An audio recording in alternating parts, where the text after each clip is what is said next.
le confiarías a un desconocido. Las cosas importantes las haces tú. Si necesitas sacar tu visa de los Estados Unidos, infórmate en nuestro sitio tuvisatutramite.com. Presenta Las cosas importantes las haces tú. Muchísimas gracias a la Embajada de los Estados Unidos en nuestro país por patrocinar esta sección. 28 de octubre, solo quiero aprovechar para saludar también a la Iglesia Evangélica, a toda la comunidad evangélica en nuestro país, porque según el calendario de la Asamblea Legislativa, hoy es el Día Nacional de la Iglesia Evangélica, así que mucha atención. Las cosas importantes las haces tú, y sobre todo cuando es de migración. Mucha atención. Heriberto Rivera Vélez ya está con nosotros, director de Ayuda, Asesoría Migratoria. Heriberto, bienvenido, ¿cómo estás? Bien, Eri, muchas gracias. Un placer estar nuevamente aquí después de varias semanas de ausencia. Te hemos visto trabajando a la distancia y muy duro. Tratamos bueno de hacer lo mejor posible. Y nos alegra que estés por aquí, ya que hoy tenemos un tema importante, y es que muchas personas han sido engañadas en cuestiones de perdones migratorios. A veces no sabemos quién califica o cuáles son los requisitos que hay que seguir. Vamos a comenzar a hablar de eso. ¿Qué es un perdón migratorio? Mira, un perdón migratorio es un proceso migratorio, valga la redundancia, que está disponible para personas que tienen ciertas inelegibilidades que no le permiten regresar a Estados Unidos automáticamente, y tienen que hacer este proceso por medio de la Oficina de Migración en Estados Unidos para ver si ellos lo aprueban y puedan regresar. El perdón lo que hace, te exime de tener la necesidad de tener que esperar en el país. El castigo que te emite migración sea de 5 o 10 años, en algunos casos 20 por varias deportaciones. Entonces, ese es el perdón migratorio. Dijiste algo muy interesante de los engaños, y solo quiero mencionarte algo que me sucedió el viernes. Pero quiero que las personas entiendan, no solamente porque uno tenga un beneficio migratorio, quiere decir que el perdón puede ser aprobado o que migración le va a autorizar un perdón. O sea, no, yo puedo tener un beneficio migratorio, puedes tener tu cónyuge que te peticiona y hacen el proceso, puedes llegar a la sección consular, a la entrevista, y al momento de la entrevista el cónsul te puede decir, usted tiene una inelegibilidad permanente. Si no te lo dice el cónsul, te lo puede decir migración después que sometes el perdón. Entonces, no es automático un perdón. Bien. Y esta experiencia del viernes, llega un señor a mi oficina y él lo peticiona a su esposa ciudadana de Estados Unidos, pero la abogada no le informó correctamente a él la inelegibilidad que tiene. Ella le hizo un proceso, antes de salir le dice, yo te voy a tener de regreso en 6 meses porque fue deportado. Pero desafortunadamente... Estaba en Estados Unidos. Estaba en Estados Unidos. Fue detenido por migración, la abogada no hizo su trabajo y terminó siendo deportado a la persona. Pero no le dice a él que tiene una inelegibilidad de 5 años. O sea, le dice, yo te voy a traer de regreso. Y ha cobrado miles de dólares. Ahora, el joven que está esperando ese proceso migratorio, esposa ciudadana, 2 hijos, pero desafortunadamente él en el 2008... faltó a una corte de migración, desacato a una corte de migración que en inglés se llama Failure to Attend Removal Hearing. Al él faltar a esa corte de migración, él tiene un castigo de 5 años que no le permiten regresar a Estados Unidos desde que salió hasta que se cumplan esos 5 años. Hay solo una excepción a esa inelegibilidad migratoria que es bien difícil de demostrar, que es si tú demuestras a migración o compruebas que no fuiste a esa corte por causas ajenas a tu control porque no te llegó la notificación. Pero en estos casos muchas personas, la mayoría de veces, migración le emite esa notificación el día que los deja ir. Le da un NTA, se llama Notice to Appear, una notificación para que se presente a la corte, o si no, posteriormente se la envía por correo a la dirección que ellos dijeron. El error o lo que cometen muchas personas es que mienten, dicen voy para tal dirección, cuál es una dirección ficticia. Le envía a migración la notificación a esa dirección. Si tú tienes esa dirección, migración te la envía allí. Entonces, esa es la única excepción. Pero es un caso ahorita de un perdón migratorio que la persona tiene que esperar 5 años aquí en el país antes que pueda someter el perdón. Sí. Alberto, ¿qué otros casos has visto que no califican para un perdón? Mira, hablemos de inelegibilidades. Hemos hablado de inelegibilidades migratorias antes en el segmento, pero para el perdón migratorio, por ejemplo, la inelegibilidad más común, Henry, es la ilegalidad. Estar ilegal en Estados Unidos. Entonces, estar ilegal en Estados Unidos, usualmente, si es más de un año, tienes un castigo de 5 años. De 10 años. Si es más de un año, tiene un castigo de 10 años, pero es perdonable siempre y cuando demuestres sufrimiento extremo. Ahora, Hay inelegibilidades que no tienen perdón. Por ejemplo, si tú ayudaste a una persona a ingresar indocumentado a Estados Unidos, inmigración te da esa inelegibilidad, te atrapa y te culpa de traficante de personas, lo famoso coyote. Si tú te acusan de coyote, solamente eres elegible para un perdón si ayudaste a tus padres, a tus hijos, a tu cónyuge. Si no es una de esas, digamos, a un primo, a un sobrino, a otra persona que no queda nada de ti, tú lo ayudaste y te acusaron de haber ayudado a traficar a esa persona a Estados Unidos, automáticamente tienes una inelegibilidad permanente que no te permite un perdón migratorio. Heriberto, ¿y la persona que paga a un coyote puede ser afectada? Es muy importante esa pregunta, porque a la embajada, si tú pagas a una persona, un coyote, para que esta persona se vaya para Estados Unidos, tú estás contribuyendo a que esa persona se vaya. Entonces, a ti te pueden dar la inelegibilidad de traficante de personas. Y si te dan esa inelegibilidad, automáticamente está fechado permanentemente. Es una inelegibilidad permanente. No te la puedes quitar. Como dije antes, solamente calificaría para un perdón si ayudaste a tu cónyuge, a tus padres o a tus hijos. O hijo o hija. Entonces ahí en ese aspecto, esa inelegibilidad es bien difícil tenerla. Otra inelegibilidad que mucha gente no habla de ella es lo que se llama false claim of citizenship, falso reclamo de ciudadanía americana. Si una persona, y tuvo una experiencia una vez, y fue una tontera que hacía un joven que era de una familia que conozco. Él viajaba mucho de California a México y de regreso de México para Estados Unidos. Cuando pasaba por la frontera siempre decía que era un ciudadano americano. Usualmente cuando tú pasas por la frontera te pregunta el oficial, tú dices US citizen, usualmente el oficial de migración te puede permitir pasar, dependiendo del oficial que esté, si quiere hacer los chequeos. Todo depende de cómo presente. No hay usualmente ni pasaporte muestra a la persona, a menos que él quiera que tú demuestres algún documento. Pues este joven era residente, pero siempre decía ciudadano. Y ese día el oficial de migración quiso chequear si era ciudadano o no. Y aparece que él es residente. Ese false claim of citizenship le causó su residencia y ya no tener derecho a una residencia nuevamente. Entonces es bien difícil esa inelegibilidad migratoria, pero muchos no lo hacen. Tú vienes y votas en Estados Unidos como indocumentado. Mucha gente puede votar porque usualmente no te exigen que demuestres que lo eres un ciudadano. Puedes votar, o si eres residente puedes votar. Y es lo que están haciendo algunos partidos ahorita, diciendo, no, vayan a votar, incitando a estas personas a que voten fraudulentamente. Pero tú votas en Estados Unidos, eso es como dijeras que eres ciudadano americano, es false claim of citizenship. Y ahí eso te puede perjudicar en el futuro a que tú quieras sacar ciudadanía o que quieras ser residente también. Qué complicado esto. Es muy complicado, pero eso es en lo que refiere a las inelegibilidades permanentes. ¿Ok? Heriberto, ¿por qué dices que los oficiales consulares están solicitando un perdón migratorio erróneamente? A veces, mira, a veces somos seres humanos imperfectos. Y a veces, tuve un caso a veces cuando uno, como oficial consular tal vez novato, tú acabas de ir a un curso consular que te dieron un curso extensivo de migración en un corto periodo de tiempo.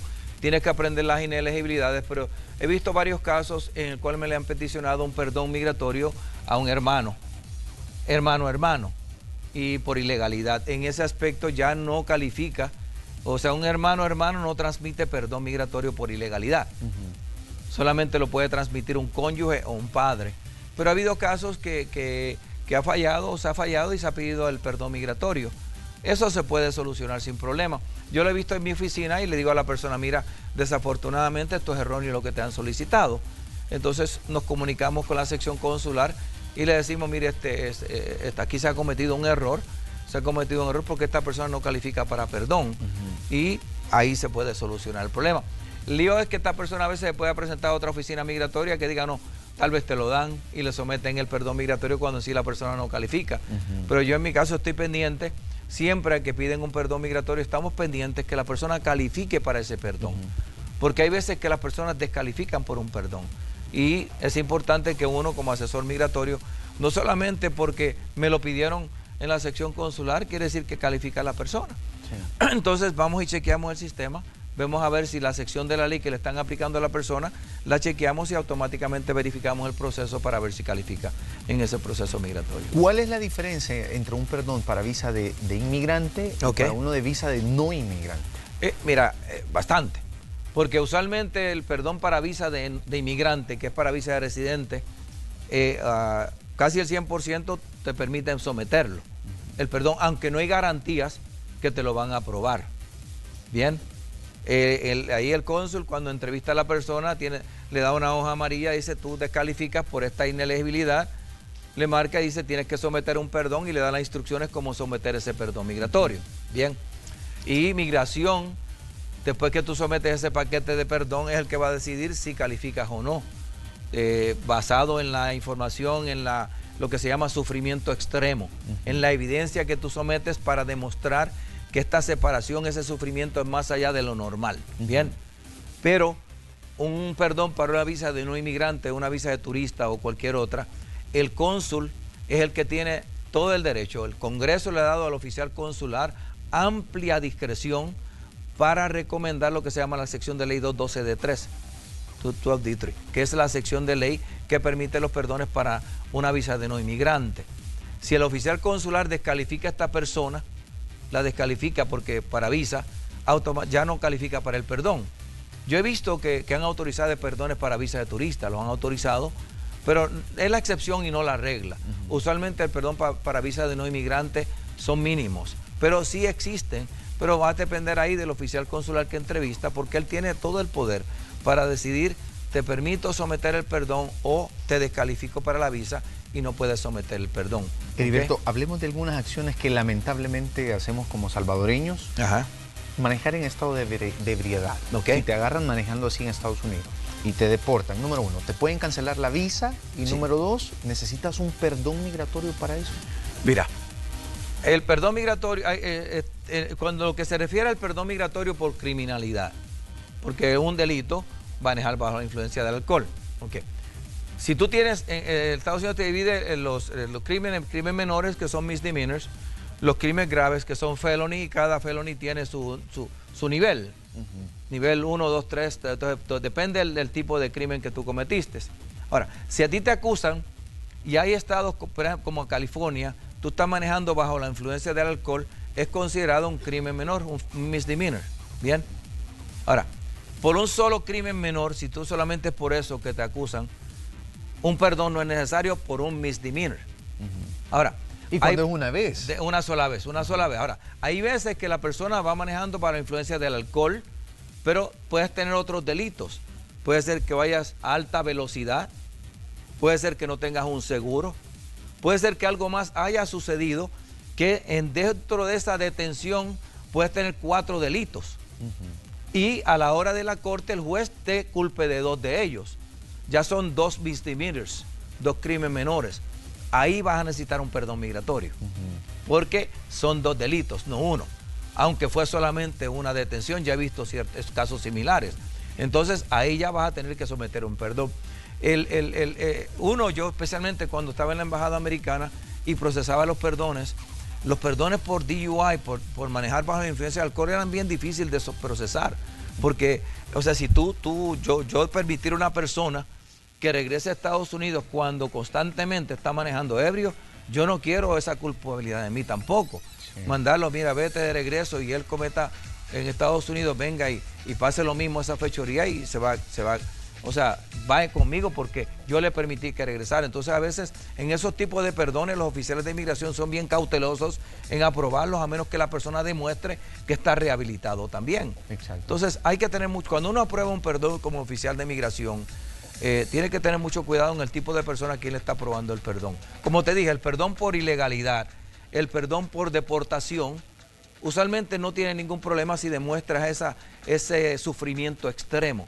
Pero ya perdones por delitos o delitos graves, que usualmente no son permitidos algunos perdones, por ejemplo, si acusado de asesinato, en el caso de violencia doméstica, aunque el perdón sí lo puedes tener, pero es difícil uno como oficial de inmigración aprobar un perdón así, violaciones. Entonces todos esos tipos de perdones, aunque hay posibilidad de regresar y que un oficial de migración apruebe un perdón. Uno como oficial, y te digo por experiencia, cuando yo lo leía en la embajada americana, los perdones, uno tiene mucha cautela en decir si apruebo este perdón o lo niego, porque tú vas a regresar un criminal a Estados Unidos. Heriberto, para terminar, unas recomendaciones rápido para aquellas personas que necesiten un perdón migratorio. Pues mira, tener mucho cuidado, lo primero. Tener mucho cuidado porque a veces no somos elegibles para el perdón, especialmente hoy que los perdones los podemos someter en Estados Unidos. Hay diferentes categorías para cónyuges de residentes ciudadanos o hijos de residentes ciudadanos. Tú puedes someter los perdones si solamente tienes ilegalidad allá. Ilegalidad, eso es bien importante. Ahora, si tienes ilegalidad y deportación, el perdón yo no recomiendo someterlo en Estados Unidos porque siempre tienes que venir aquí a someter un perdón. Entonces, tener mucho cuidado la inelegibilidad que tiene la persona al someter un perdón migratorio. Y ver si estás en Estados Unidos y vas a descalificar para ese perdón, que tú tomes la decisión correcta porque te vas a venir al país y puedes pasar aquí 5 o 10 años sin poder regresar a Estados Unidos por ciertas inelegibilidades que son permanentes. Que por cierto voy a tratar de escoger el tema de inelegibilidades para la próxima semana. Entonces ahí es donde uno tiene que tener mucho cuidado. El perdón migratorio hay que someterlo correctamente también. No solamente llenar un formulario y decir someterle el perdón a migración. Tiene que llevar evidencia que de la persona que te transmite ese perdón calificas que hay sufrimiento extremo, extremas penurias para permitir que tú regreses a Estados Unidos. Por eso la evidencia, hoy especialmente, que migración está mirando los casos con lupa, someter suficiente evidencia para un perdón es muy importante. Perfecto. Pero tener mucho cuidado, porque repito esto siempre, no todo proceso migratorio es idéntico. Para el tuyo puede ser uno, para esta persona puede ser otro. No porque tú califiques para un perdón quiere decir que el otro, que lo puede peticionar una ciudadana o un ciudadano, va a calificar. Hay que ver qué inelegibilidades tenemos, si calificamos para someter el perdón ahora o tenemos que esperar cierta cantidad de tiempo. Entonces, conocer la ley es muy importante. No solamente saber llenar un formulario, es conocer la ley migratoria a la hora de preparar un documento similar. Exacto. Y usted tiene que tener la mejor asesoría. Heriberto, ¿cuáles son tus contactos? Pero os invito a que me busquen en nuestra página web www.ayudamigratoria.com.sb. Los invito a que nos escriban al correo tv.ayudamigratoria@gmail.com y que me busquen en Plaza Suiza, local LB25. Ahí estamos, los teléfonos aparecen en pantalla para si los quieren llamar y coordinar una cita conmigo cuando gusten, por supuesto. Y yo quiero un momento agradecer también a la Embajada Americana. Trabajé muchos años, 17 años en la Embajada Americana, y agradecerlos por ellos estar también auspiciando este segmento. Perfecto, Heriberto, y muchas gracias por estar siempre ayudándonos a estos trámites migratorios. Claro, un placer y estamos aquí para ayudar. Perfecto, muchísimas gracias nuevamente a la Embajada de los Estados Unidos por patrocinar este espacio de ayuda migratoria que es para ustedes. Continuamos con más de Hola El Salvador. Hay cosas que no le confiarías a un desconocido. Las cosas importantes las haces tú. Si necesitas sacar tu visa de los Estados Unidos, infórmate en nuestro sitio tuvisatutramite.com.